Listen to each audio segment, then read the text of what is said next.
मतदान से पहले एनडीए और इंडिया में जोरदार भयंकर टक्कर के दावे भी किए जा रहे हैं। हालांकि नरेंद्र मोदी की लीड साफ दिखाई देने लगी है, क्योंकि विपक्ष मोदी की पिच पर आकर खड़ा हो गया है। राजस्थान से यूपी तक, मध्य प्रदेश से महाराष्ट्र तक मोदी के 18 कदमों ने चुनावी पासा पलट दिया। स्पेशल रिपोर्ट में देखिए मोदी की नई सौगंध आखिर क्या है।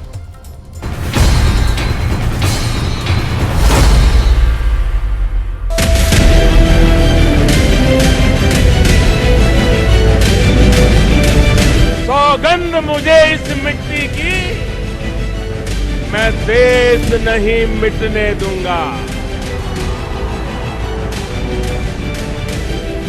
मैं देश नहीं रुकने दूंगा। मैं देश नहीं झुकने दूंगा।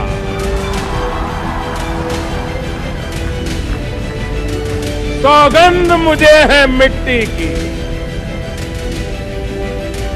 मैं देश नहीं मिटने दूंगा। राम मंदिर। कांग्रेस पार्टी ने एक एडवाइजरी निकाली है और एडवाइजरी भी इतनी डरे डरे निकाली है। उन्होंने कांग्रेस की सभी इकाइयों को कहा है कि अयोध्या राम मंदिर की चर्चा अगर निकल पड़े तो मुंह पे ताला लगा देना, कुछ बोलना ही मत। उनको लगने लगा है कि अगर राम का नाम लिया तो पता नहीं कब राम राम हो जाए। राष्ट्रवाद। दुश्मन को भी पता है ये मोदी है, ये नया भारत है। ये नया भारत घर में घुसकर मारता है। सौगंध मुझे इस मिट्टी की, मैं देश नहीं मिटने दूंगा। मोदी की गारंटी। मौसम जरा ठीक लग रहा है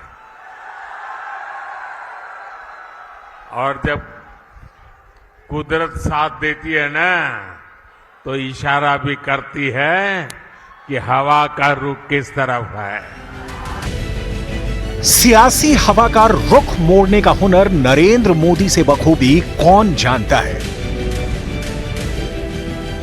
मोदी ने 24 के रण का मैदान तय कर लिया है। मोदी के तय किए गए मुद्दों पर चुनावी दंगल होगा। जाहिर है उनकी पिच पर जो भी आएगा उसके चारों खाने चित होना तय है। बीते 2 चुनावों के रिकॉर्ड यही बताते हैं कि मोदी फैक्टर की कोई काट नहीं। मोदी बीजेपी के सबसे बड़े पुल और पुश फैक्टर है। मोदी का मैराथन मिशन ऑन है। उनकी एक झलक दिल्ली में दिखती है तो दूसरी देश के दूसरे सूबे में। आज राजस्थान के चुरू में मोदी गरज रहे थे। कल वो राजस्थान के साथ यूपी में अनोखे अंदाज में दिखने जा रहे हैं। पहले मोदी के वेस्ट यूपी का प्लान जानिए, फिर उनके देशव्यापी इलेक्शन कैंपेन की डिटेल भी दिखाएंगे। प्रधानमंत्री नरेंद्र मोदी पहले चरण के चुनाव से पहले गाजियाबाद में एक बड़ा रोड शो करेंगे। गाजियाबाद की पॉलिटिक्स के पावर सेंटर कहे जाने वाले अंबेडकर रोड पर मालीवाड़ा से चौधरी मोड़ तक प्रधानमंत्री नरेंद्र मोदी का रोड शो होगा। माना जाता है कि यहां पर जिसके पक्ष में माहौल बनता है, पूरे पश्चिमी उत्तर प्रदेश में उसकी हवा बन जाती है। प्रधानमंत्री नरेंद्र मोदी 6 अप्रैल को गाजियाबाद से बीजेपी प्रत्याशी अतुल गर्ग के समर्थन में रोड शो करेंगे। ये रोड शो गाजियाबाद के अम्बेडकर रोड पर होगा। मल्लीवाड़ा चौक से रोड शो शुरू होकर चौधरी मोड़ पर खत्म होगा। प्रधानमंत्री नरेंद्र मोदी कैराना, सहारनपुर, मुरादाबाद, रामपुर, बिजनौर, नगीना और पीलीभीत जैसे लोकसभा सीटों के वोटरों को यहीं से बड़ा संदेश देंगे। राष्ट्रीय लोक दल भी एनडीए में शामिल हो गया है। इससे जाट लैंड को भी बड़ा संदेश जाएगा। पश्चिमी यूपी के साथ साथ हरियाणा और दिल्ली में भी गाजियाबाद के रोड शो से मैसेज देंगे मोदी। मोदी के रोड शो के दौरान भारत की झलक भी दिखाई देगी। गाजियाबाद में केरल, कश्मीर, पंजाब, पश्चिम बंगाल, उत्तराखंड सहित कई राज्यों की परिधान पहने महिलाएं और पुरुष मौजूद रहेंगे।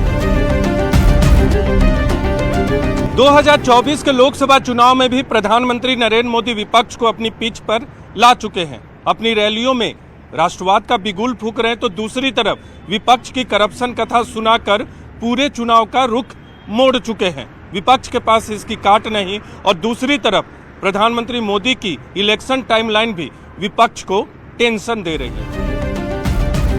मोदी राजस्थान में 2 दिन नॉन स्टॉप मिशन पर हैं। आज उन्होंने चुरू में चुनावी रैली की नई लकीर खींची है। मोदी ने राजस्थान की सबसे हॉट सीट बन चुकी चुरू में कुदरत का इशारा भी जनता को बता दिया। चुरू सीट पर फाइट क्यों इतनी अहम है, इसे भी जानिए। चुरू से 2 बार लगातार सांसद रहे राहुल कसवां बीजेपी छोड़कर कांग्रेस में जा चुके हैं। बीजेपी ने इस बार उनकी जगह पैरालंपिक्स में गोल्ड मेडल जीतने वाले देवेंद्र झाझड़िया को टिकट दिया, तो राहुल कसवां ने भी अपना पाला बदल लिया। यानी एक तरफ कांग्रेस से मचे हुए नेता राहुल कसवां मैदान में हैं, तो बीजेपी से देवेंद्र झाझड़िया, जिन्होंने पहली बार राजनीति में कदम रखा है। राहुल कसवां जाट समुदाय से हैं और चुरू में 4.5 लाख जाट मतदाता हैं। 1999 से उनका परिवार बीजेपी के बैनर तले चुरू सीट पर जीत दर्ज कराता रहा है। लेकिन अब राहुल कसवां के कांग्रेस में जाने से चुरू में सियासी समीकरण बदल गए हैं। जाट समुदाय की गोलबंदी शुरू हो गई है। हालांकि बीजेपी प्रत्याशी देवेंद्र झाझड़िया भी जाट समुदाय से ही हैं, लेकिन कसवां की राजनीतिक विरासत और तजुर्बा उन पर भारी पड़ सकता है। राहुल कसवां की पारिवारिक पृष्ठभूमि राजनीति से जुड़ी हुई है। उन्होंने 2 बार बीजेपी के निशान पर चुरू से जीत दर्ज की है। ऐसे में ये सीट बीजेपी के लिए चुनौती बनी हुई थी। इसलिए प्रधानमंत्री नरेंद्र मोदी देवेंद्र झाझड़िया का समर्थन करने के लिए खुद चुरू पहुंचे। पीएम की मौजूदगी ने झाझड़िया को बड़ी मजबूती दी है। चुरू में जो उम्मीदवार है देवेंद्र और दिल्ली में है नरेंद्र। देवेंद्र को टिकट देने के पीछे मोदी का मकसद यही था कि जो गरीब मां का बेटा होता है उसके सपने भी पूरे होने चाहिए। राजस्थान में बीजेपी क्लीन स्वीप का दम भर रही है, तो इसकी सिर्फ एक वजह है नरेंद्र मोदी। विपक्ष के लिए एक एक सीट का संकट है। पिछले चुनाव में जैसे नतीजे राजस्थान में मिले, मोदी वैसा ही कुछ अब महाराष्ट्र और दक्षिण के राज्यों में लाने की कोशिश में है, जिनके लिए उन्होंने मिनट टू मिनट का प्रोग्राम बना रखा है। मोदी का शेड्यूल कितना बिजी है, इसे भी देखिए। प्रधानमंत्री नरेंद्र मोदी प्रथम चरण के चुनाव के लिए 7 और 9 अप्रैल को मध्य प्रदेश के दौरे पर रहेंगे। प्रधानमंत्री 7 अप्रैल को जबलपुर में रोड शो और 9 अप्रैल को बालाघाट में रैली को संबोधित करेंगे। प्रधानमंत्री नरेंद्र मोदी 8 अप्रैल को छत्तीसगढ़ के बस्तर पहुंचेंगे, जहां आमाबाल गांव में उनकी विशाल जनसभा है। महाराष्ट्र में पीएम मोदी 10 अप्रैल से चुनावी अभियान की शुरुआत करेंगे। इस दौरान वो राज्य भर में 18 रैलियां करेंगे। ऐसे तूफानी प्रचार से ही तो मोदी जीत की गारंटी बन जाते हैं। वहीं उनके प्रभाव को मापने के लिए विरोधियों की तमाम कोशिशें नाकाम साबित होती हैं।